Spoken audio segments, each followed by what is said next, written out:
Welcome to this very special edition of the KJ Masterclass Live, the show which ensures that you profit from your time spent here with experts, either through their industry insights, information, or simply learning from them. And today we have Andrea McGinty. She is a dating expert, visionary founder of 33,000dates.com, and it just launched two groundbreaking platforms that has transformed the way people find love. She has 25 years of experience. She empowers individuals to embrace dating at every stage of their life, especially for those seeking love after 50. Welcome to the show, Andrea. Oh, thanks, AJ. It's really nice to be here. You are welcome. Welcome to the show, Andrea. Welcome to India in this online form. And I'm sure not just in India, but a lot of people across the globe will benefit from what we are going to talk right now. We'll be talking about how one can find love, especially after 50. We'll talk in that backdrop. But before that, Andrea, let's understand a bit more about you, your background, your journey, so that the audience knows who they are listening to. Sure. You said 35 years and I go, gulp. I can't believe it's been 35 years. But I started It's Just Lunch, which was a dating platform in 1990. And I have an accounting and finance degree. I had no notion of getting into this, but I was getting married, and a couple days before the wedding, my fiance called it off, and suddenly I was single again. I was living in Chicago, and I was like, oh my gosh, my life is over, which it's really not. But, after I got through the entire, crying phase, I started thinking, okay, why isn't there something like, there's an executive recruiter for your professional life? Why isn't there something like that for your personal life? And you have to remember, this is 1990 and there's no Google, there's no online dating. And I was like, if there was this place, I would use it. And I started It's Just Lunch, worked as, very much like an executive recruiter for people's personal lives. And it took off like crazy. First office was in Chicago, then New York. And by the time I sold it 10 years ago to private equity, we had 110 locations worldwide.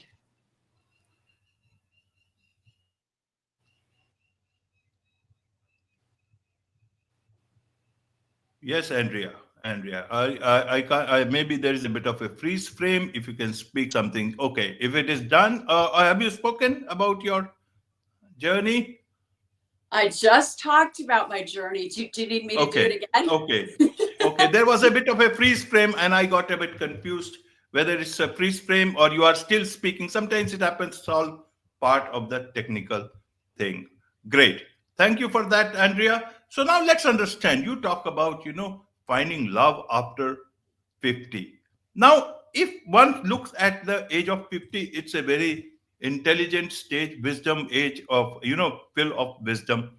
People will ask, if I didn't get my, the true love of my life earlier on, how do I expect to get it at the age of 50? Many people just think that they've been unlucky in love, and what would they do, or what would you tell them to be thinking that, okay, you can be lucky at this stage? How do you want to tell that, especially about this sort of a thing?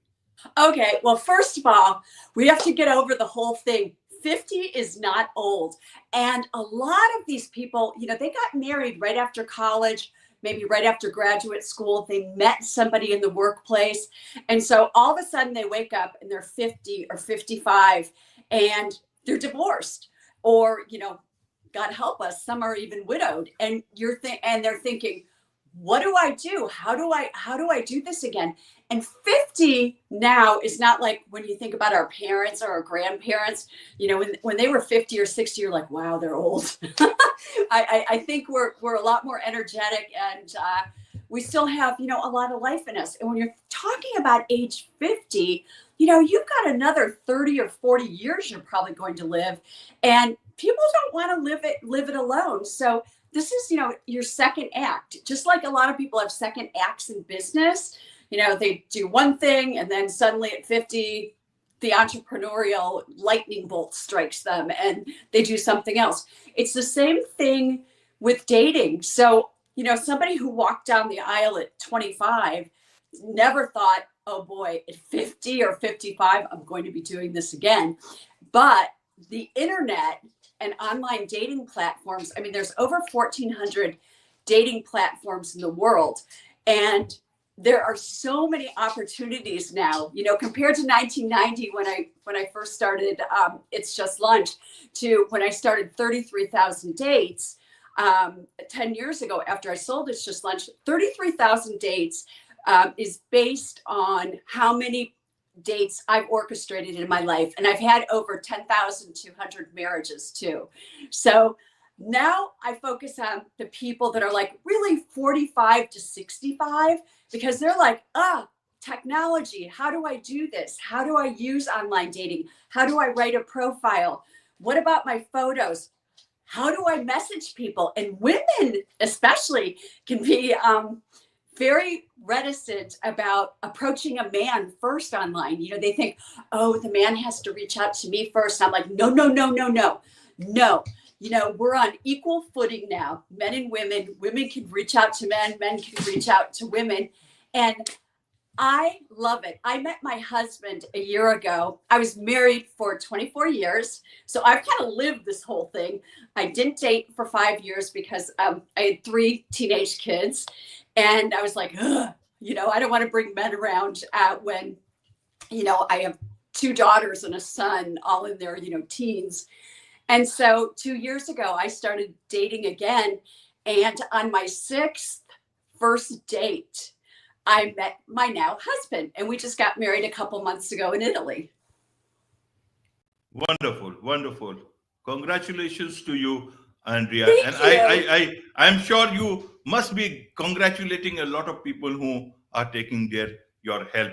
To understand these things better, Andrea, what should people expect, both from the men's side and from a women's side? What should be their expectation when they move into the dating scene, especially after say 45 to 60, 65? That's the bracket that you are mainly looking at. How should they approach it? Where is it that they should go? You talk about online, 1,400 sites are there. Where do they get started? How do they get started? Because there are a lot of scams also happening, and people can fall for some of these scams rather than finding their date. You know, AJ, that's interesting, because if we were in 2000 or 2010, I would say you're absolutely right with the whole scam thing. Now, though, a lot of these sites have become a lot more, these dating apps have become a lot more sophisticated. There's verification processes, there's photo technology, that people can't post photos, you know, of themselves from 20 years ago or of somebody else. So that whole scam thing, it's pretty much been eradicated.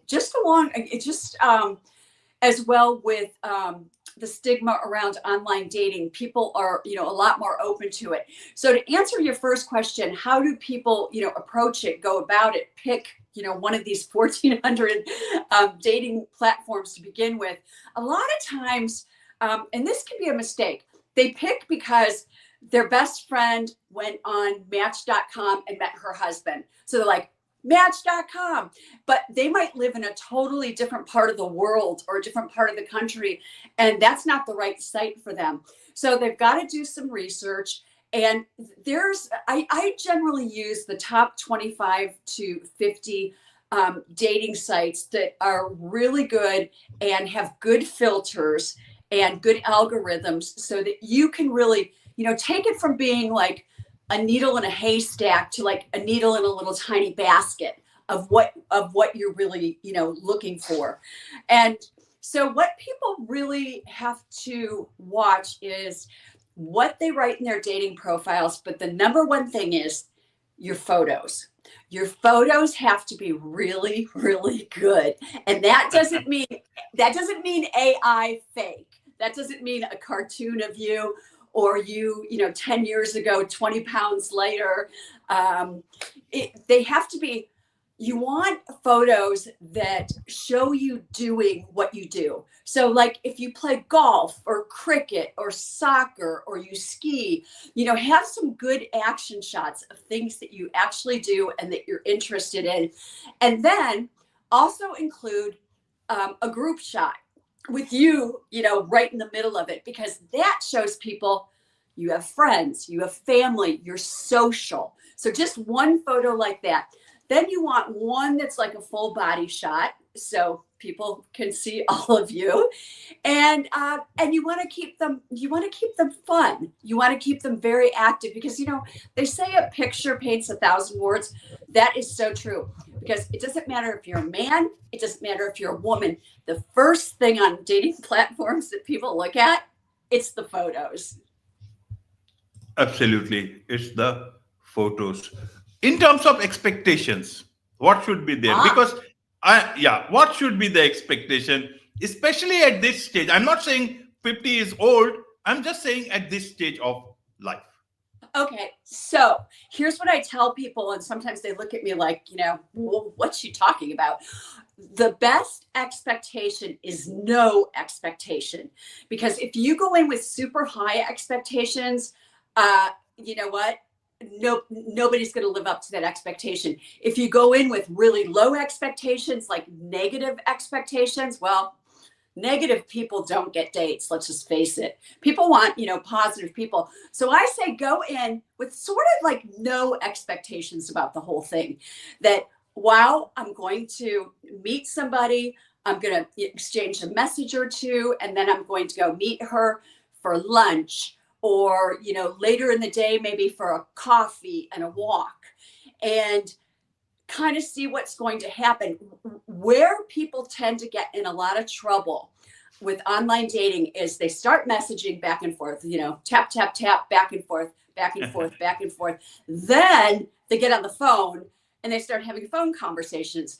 And I'm like, phone conversations are not dates. They are not dates. So I had a client last week and I said, okay, so what happened with Michael? And she goes, oh, it's going great. And I said, where'd you go for your date? And she's like, oh, no. We've talked on the phone 4 times. And I'm like, no. Get off that phone. Get out in real life, because here's what's happened with her now. She's told all of her friends about Michael. And she's so excited to meet Michael. There's no way Michael, from 4 phone calls is going to, live up to this, wonderful picture she's painted in her head about him. And then on the flip side, with expectations, the other thing that can go wrong is you message a couple times back and forth, you get on the phone with him, and it's kind of, this awkward phone call, and you're like, oh, I'm not sure. And you end up not meeting. Maybe he's shy. Maybe you're not good on the phone. And this could have been the man of your dreams, seriously, and you never met. So I really encourage people, expectations, go in with no expectations and don't get on that phone. Just go meet him for lunch. Go meet him for coffee and a walk. I don't like the coffee, sit in a coffee shop, because to me, that's like a cop-out date. It's like, oh, I can be out of here in 20 minutes. It's not like a real date. But, if you're saying, oh, let's do coffee and let's do a walk around the lake or a little hike, that's a good date. So go in with no expectations.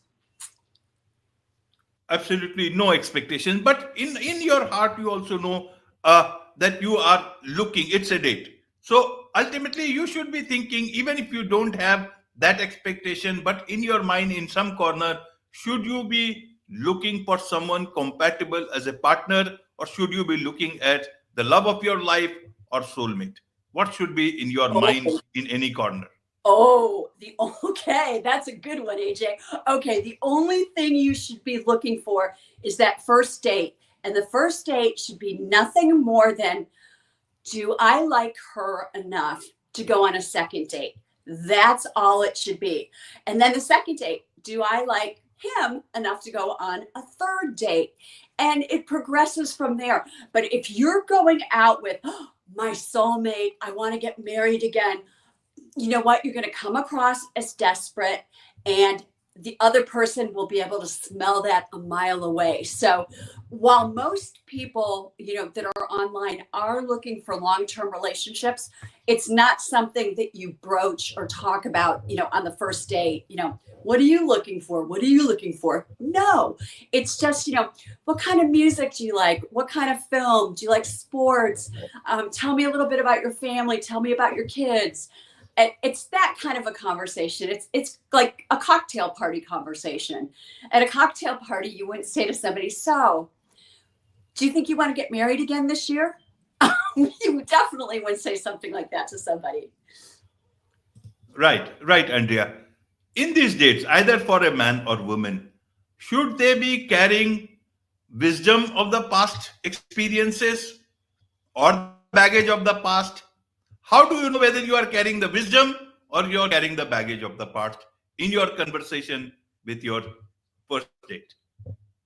Well, okay. So, as far as, using the word baggage, I don't like to use the word baggage. I mean, at age 50, at my age, the mid 50s, like I have life experience, which is wonderful because, I'm not my kids' ages, which, early 20s where they're still like trying to figure everything out. We've got some wisdom, we've got some knowledge. So don't call it baggage and look at it as life experience. And every single person you meet, they've traveled a road. They've had different experiences. You might meet somebody who's widowed. You might meet somebody who's gone through, a tough divorce. And if they're not over that divorce and they're still talking about it, you want to run. I mean, that's a big red flag, on a first date. That's just somebody who's not ready to date.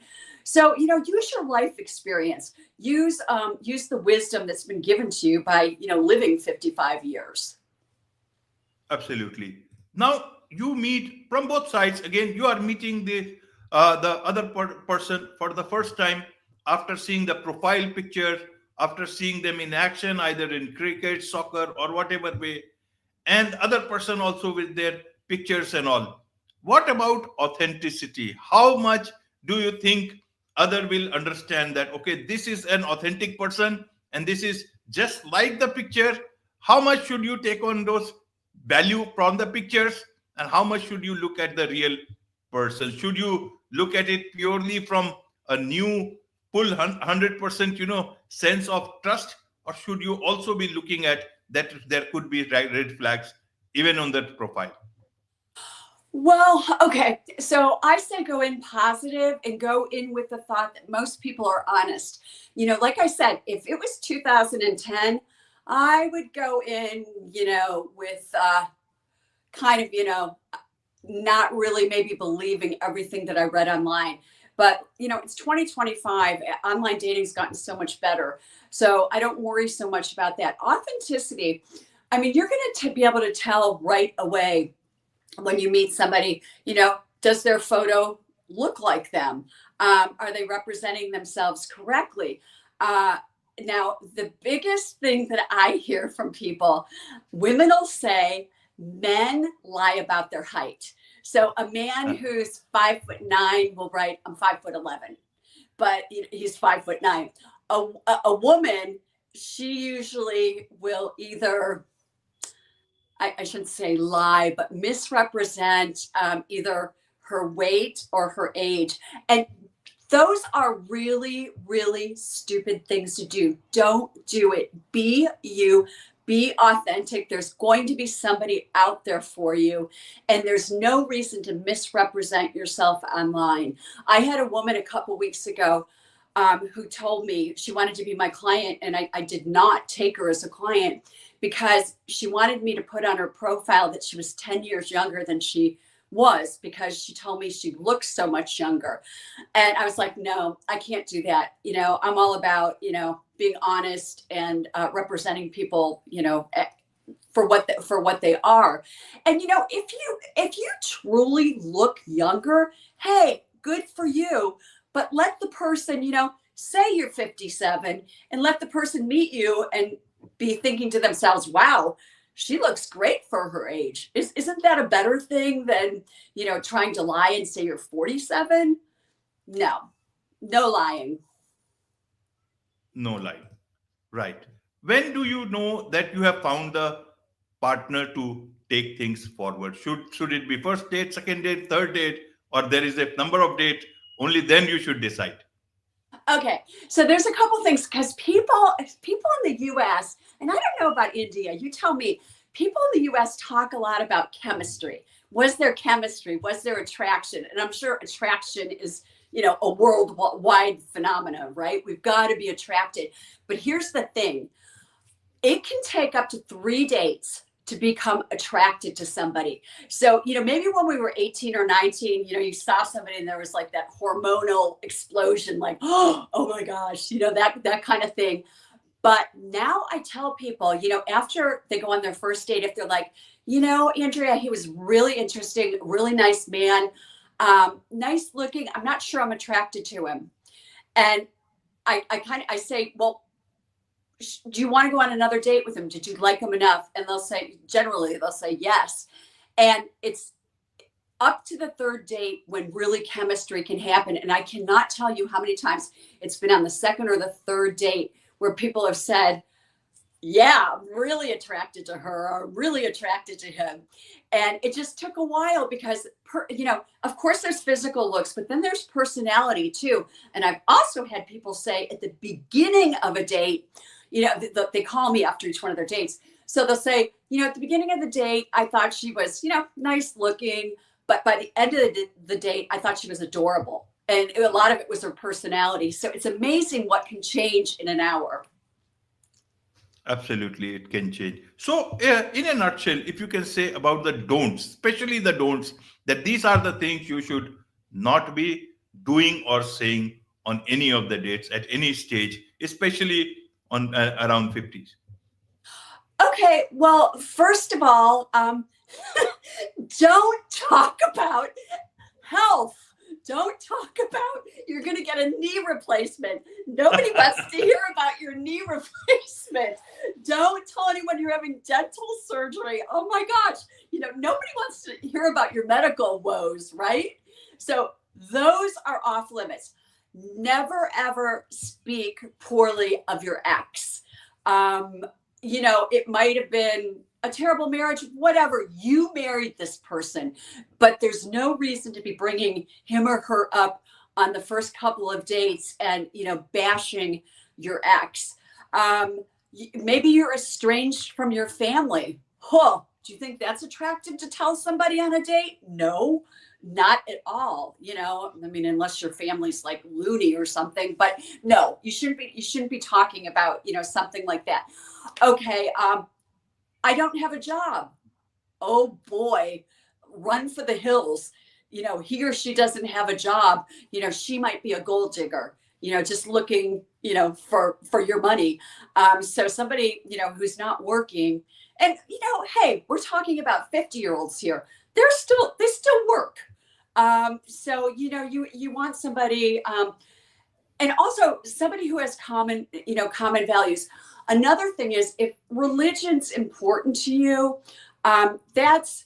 don't think that you can say to me or that, oh, Andrea, I'm totally open about religion when you're super Jewish or Catholic and you go to mass every Sunday. You know what? It's probably not going to work with somebody who's Hindu, right? It's just not going to work. So those are the kind of things, not to talk about or, to stay away from dating. Absolutely. Absolutely. And I thought authenticity was required. When does this authenticity come in? Especially about the health part. Somewhere you have to tell, or you can't say in the third date, I will talk about the knee replacement. In the fourth date, I will talk about the hip replacement. And in the sixth date, I will talk about the dental work.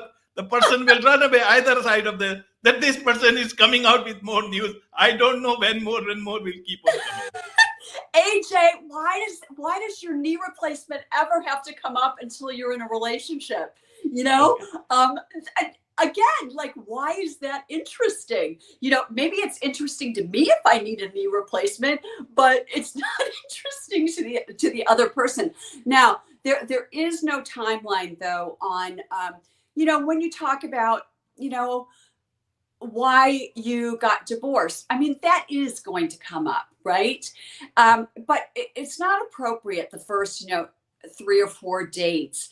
It might come up on the sixth date. The reason we divorced was, XYZ. Again, it's in your past, and hopefully you've put it in your past and you realize, like I said earlier, A, you married this person, and B, it didn't work out for one reason or another. And C, you've learned from that relationship about what you don't want going forward. So it's actually very helpful that you've had past relationships, because the majority of people I work with are either divorced, and then even some in their 50s, are widowed. You think that's so young, but it does happen. So there's a time to talk about that, and you'll know when the right time is. And just like, when's the right time to become exclusive, where you're just dating her. You're not going to say that, on the second date, oh, are you still dating lots of people on Bumble or Match.com or whatever site?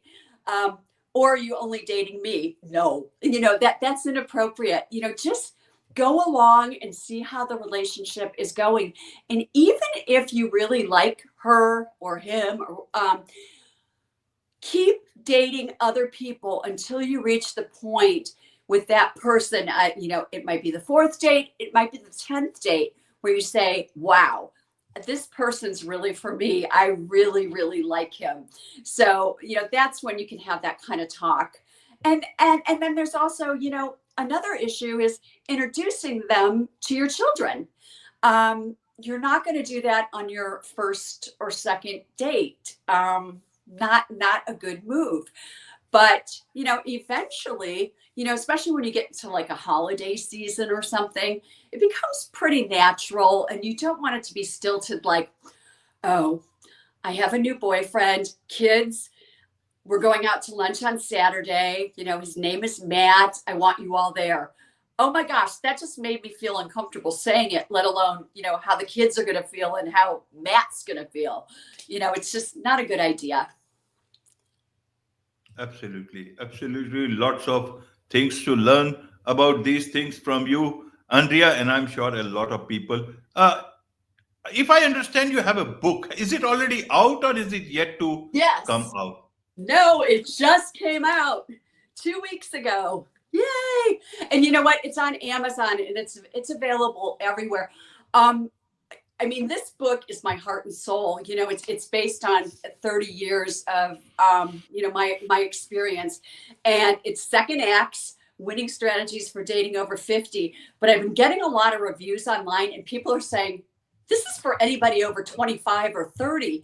But what I really like about the book, and you probably can't see it, but the back of the book has a lot of worksheets, like writing out your personal branding statement, writing your personal business plan. That might sound super weird, but you know what? It really isn't. It makes you think. Like, there's another worksheet about, am I in the right mindset even to start dating again? And that's really a good thing to go through as well. And then the other thing in the book, there's QR codes throughout the book. And I give like 5-minute videos. You scan it with your phone, and I'll give a 5-minute video about that topic, and I'll talk about it and give some other examples, because my clients use this book and they use these exact worksheets, and that's why over 65% of my clients are now in like long-term relationships or married. Absolutely. Who is this So book yeah, for? you Is get it it on Amazon. absolutely? Who is this book for? Is it for above 50 or earlier? Much more younger people can use it. Oh, you know what? My niece is 30 and she's reading it, and she got it for 2 of her friends for Valentine's Day already. So, I think it works for any age. There's a little bit where I talk about, divorce, so which might not, be quite as common for a 30-year-old. But hey, it happens. So any age group can use the book, because you've got to be in the right mindset to start dating. And then there's another quiz in there about like, how positive are you?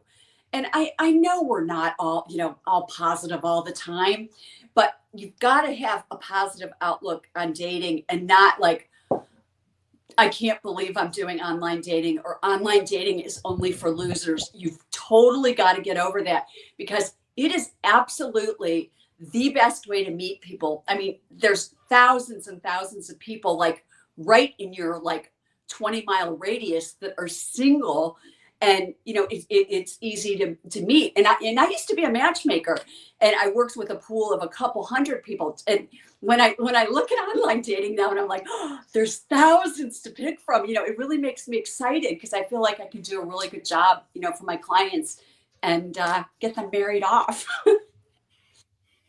Wonderful. And as I said, there's so much to learn from you, and I'm sure a lot of people would want to learn more about from you, as well as from your book. What is the best way for them to connect with you, Andrea? The best way is go on my website, and there's a link there where you can actually book a 15-minute call with me. So my website is 33,000dates.com. I've set up over 33,000 dates, and it's 33000dates.com. So 33,000dates.com. That's the best way to get me. And if you're looking for my book, Amazon's the best place to go get it. Absolutely. With this, it's a wrap on this very special edition of the KJ Masterclass Live. Thank you so much indeed for joining us. Oh, my pleasure. Thank you.